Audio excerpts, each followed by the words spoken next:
No, he doesn't. Recently, he attempted to change Veterans Day to Victory Day. He clearly disdained anything associated with the word veteran. Anti-American. Anti-American. He disgracefully attacked John McCain for being captured in Vietnam. He labeled troops as losers for enlisting and called them suckers.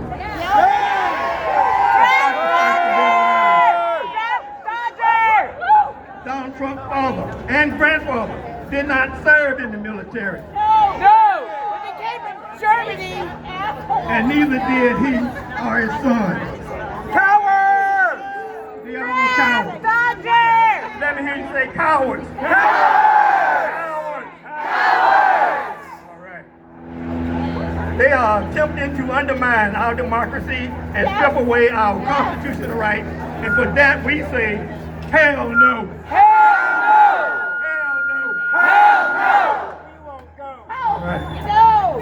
In closing, I say let's fight back by marching, demonstrating, let's boycott those greedy corporations that refuse to pay taxes.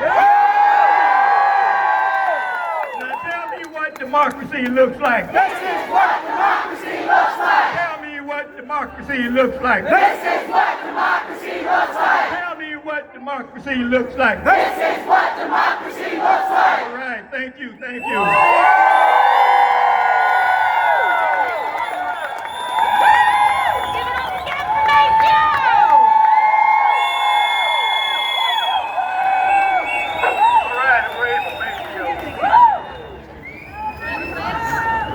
Real quick, I want to say, can one of my team meet me over by that chair after I sit back down? Okay. Next up, we have Sam, and then, Lydia, and then Sam. Let's start with Sam with the JCAC. Trump's America is built on policing the powerless, expanding surveillance, empowering brutal law enforcement, and attacking protest itself. The Jacksonville Community Action Committee has led the way in organizing. Did I say the wrong one? I'm so sorry, people. All right, it's hot out here. You know what? I'm gonna go ahead and go with Sam since we're already doing that fast food. Has led the way in organizing for police accountability, community control, and racial justice. JCAC is asking for change. They're not just asking for change, they're demanding it. They build the power to make it happen, so please welcome Sam from JCAC. When they say get back, we say fight back, get back. Fight back! Get back. Fight back! When they say get back, we say fight back, get back. Fight back! Get back. Fight back! Our city gave $640 million to our sheriff's office to over-police our neighborhoods. Not right. Despite their violent track record, there was an estimated $134 million wasted to unconstitutionally deploy the National Guard in several cities to help facilitate the horror that we see with these ICE raids. And millions are being wasted on a birthday parade in DC. Say boo! Shame that this administration, that our government, that our local city officials at every turn throw money and resources around to mobilize military in the streets, to be at peaceful protests, to mobilize tanks in DC, while simultaneously stripping away free lunch programs for our schools, ending art programs, seeking to end Medicaid.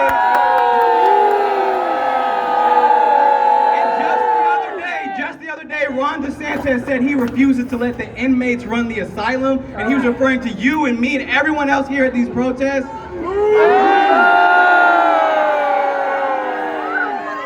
Now that's how Donald Trump looks at us, and that's how our local city officials look at us. And I don't know about y'all, but I'm tired.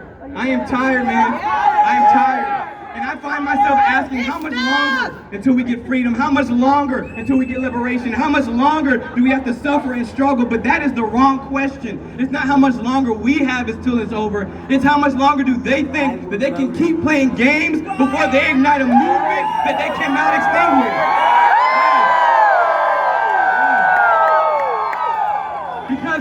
clock is ticking, not ours. We run the show, not them. We pay their salaries. We have the power to vote them out. We have the numbers, not them. And the people united will never be defeated.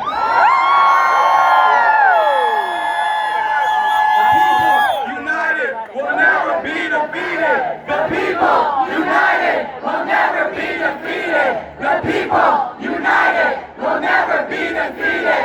The people united will never be defeated. The city council thought that threatening us as we protest for a free Palestine would scare us, but it only brought us closer. They thought that signing off on Ordinance 0147 giving JSO $76,000 and the right to go around town with mobile fingerprint scanners and threatening us with scares, but only doubled our numbers. And they thought that brutalizing 3 of our community members would discourage us from showing up at city council, but what did it do? Look around, it tripled our numbers. Think that signing off on 0138 is going to scare us, but we will be back here. And no matter what happens, no matter whether we go to jail, no matter whether we're targeted, no matter whether a few crazy 100 people on Facebook threaten to show up and do harm to our peaceful protests, we will be back and we will stand together because we know when we stand together, we can't lose. Sierra said something last year at our conference. They said that self-care is found in community, and I believe that that's brilliant because if you look around, the seeds that we are planting today will be the same seeds that we draw from in the future as we look to plant seeds of hope and love and fight back against the charges that have been put on Leah, Connor, and Dragon, as we fight back and protest for a free Palestine, as we fight against the 50,000 square foot morgue that's being built in the middle of Brentwood. As we fight to make sure our family and friends who immigrated here are not ruthlessly kidnapped and tortured. And as we fight for justice for Charles Fagger, who was brutally murdered by Jacksonville correctional officers.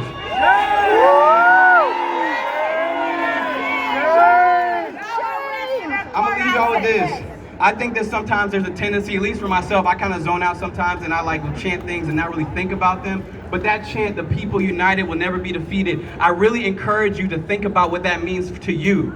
For me, it means that a people that are united, it's like a universal law, the people that are united under one idea, under one love, under one compassion. Wherever that group of people goes, change follows them.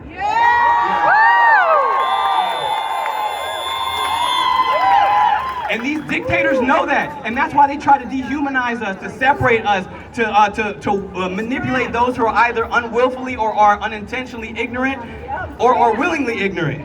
So I'm just going to leave y'all with that chant. The people united will never be defeated. The people united will never be defeated. The people united will never be defeated. The people united will never be defeated.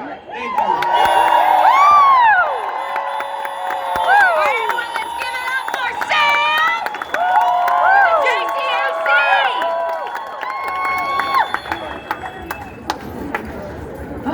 All right. Next up, we're going to have Lydia and then Wells. Trump's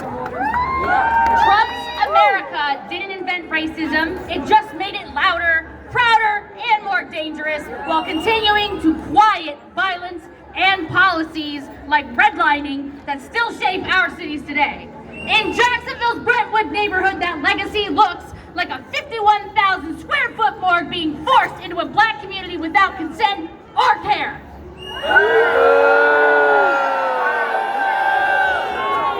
Brentwood 300 rose to say enough, demanding the public money serve the living, not surround them with the dead. Please welcome Lydia from the Brentwood 300.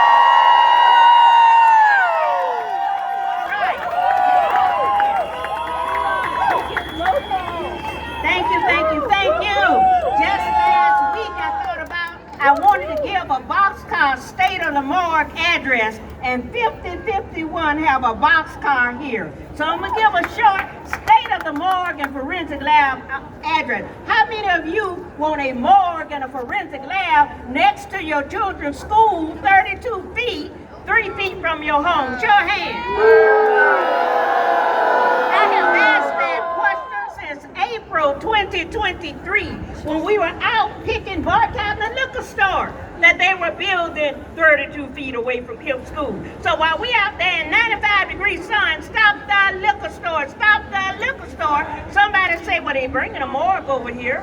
Well, why could they bring a morgue? Next thing you know, a month later, they building a morgue behind the liquor store. No community involvement. They have broken every law on the book to put this liquor store in our neighborhood. And it's not just gonna affect us, it's gonna affect everybody that uses I-95 South and I-95 North, because they have now put those big vents on the top that will be releasing all those chemicals in our system, in the air. It'll even come down here and affect them, but they too stupid to know it. And so we are saying, stop that more. Stop that more. Stop that more. Stop that more. We created, as you can see, I have a t-shirt on called Brentwood 300. We were told, we've been to every Love's meeting, every city council meeting since 2023 of April. And we decided to create a Brentwood 300 t-shirt because they're bringing 300 bodies from 4 other different counties, from Baker, Hamilton, Nassau, what's the other one? Clay, and all of Duval, 300 bodies in our neighborhood, 3 feet from our home. We don't want to sleep next to Casper the Unfriendly Ghost.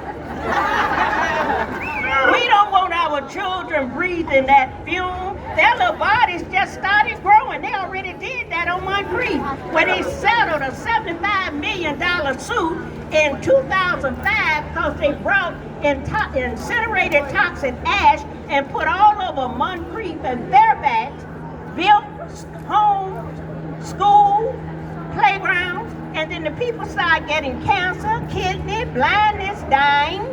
EPA came in and realized it was the incinerated toxic ash that was coming through everything. Mary McLeod Bethune Elementary School is still closed today.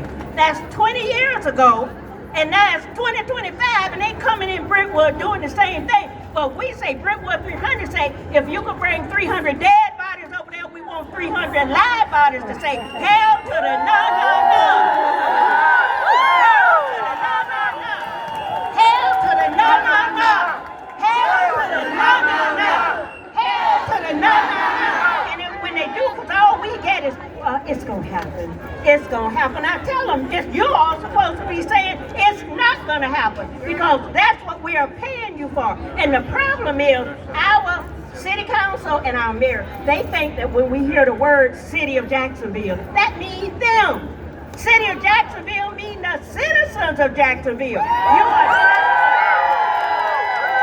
are just our paid elected officials who we're paying to make life better for us, not worse for us. But all they're doing is making life worse for us and then protecting small business and big business. And we got to say, vote them out. Vote them out. Vote them out. Vote them out. Now at the last city council meeting, we were supposed to speak for 3 minutes, but they cut it down to 1 minute and 15 seconds. But it got worse. They wouldn't even give me my 1 minute and 15 seconds.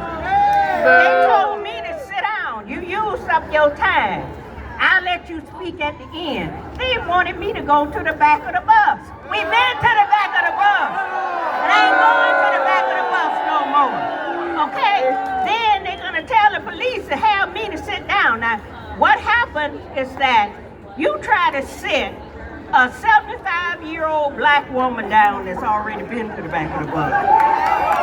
You're going to have some trouble. And because they knew it, I wasn't leaving that podium, but it was Councilman Peluso who, when the police was coming, he said, man, hey, there he is. Councilman, Superman, Councilman, Superman, Councilman, Superman, Councilman.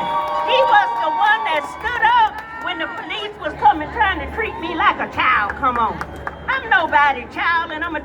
I go back to the city council, I'm not your child. In fact, you don't look old enough to be my daddy. Might look old enough to be my granddaddy, but not old enough to be my daddy. But anyway, he stopped it. He asked, could he take me to the green room and talk to me? He said, we don't want what happened last week to happen this week. Well, it won't happen, because if you don't start no trouble, it won't be no trouble. And trouble is what they were about to get, because as I spoke last, but yet they let, I don't know his name, a man before me, he went up there, I just passed out his literature on the right, went around the podium, passed out his literature on the left, and then stood to the podium, and they had his 1 minute and 15 seconds.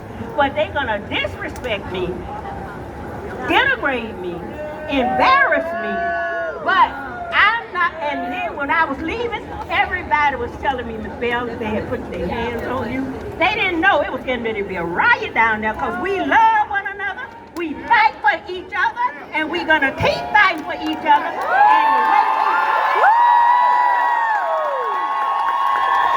And the way we do it, if they gave us only 1 minute and 15 seconds, everybody needs to be down there at City Hall this Thursday, so they gonna have to give us 0 seconds. So we're gonna run the whole thing, the whole time, shout the whole time. Okay? Everybody needs to be down to that City Hall the next Thursday. And also, I'm gonna ask everybody, because they keep telling us it's gonna happen, it's gonna happen. They're gonna bring all those dead bodies into our community, and we saying we don't want them. Well, if they do, Brentwood 300, we need 300 bodies laying in the street, 3,000 bodies laying in the street. All of y'all need to be there if they come with their grand opening, so we can say, hell to the no. Hell to the no. They say Whitney Houston said hell to the no. She didn't say hell to the no. She said hell to the no. And we're saying hell to the no. Come on, y'all. Hell to the no. Hell to the no. And our sign is we keep going. We keep going. And that's what we're going to do. Even if they bring the dead bodies over there, we're gonna keep going. Come on. We keep going.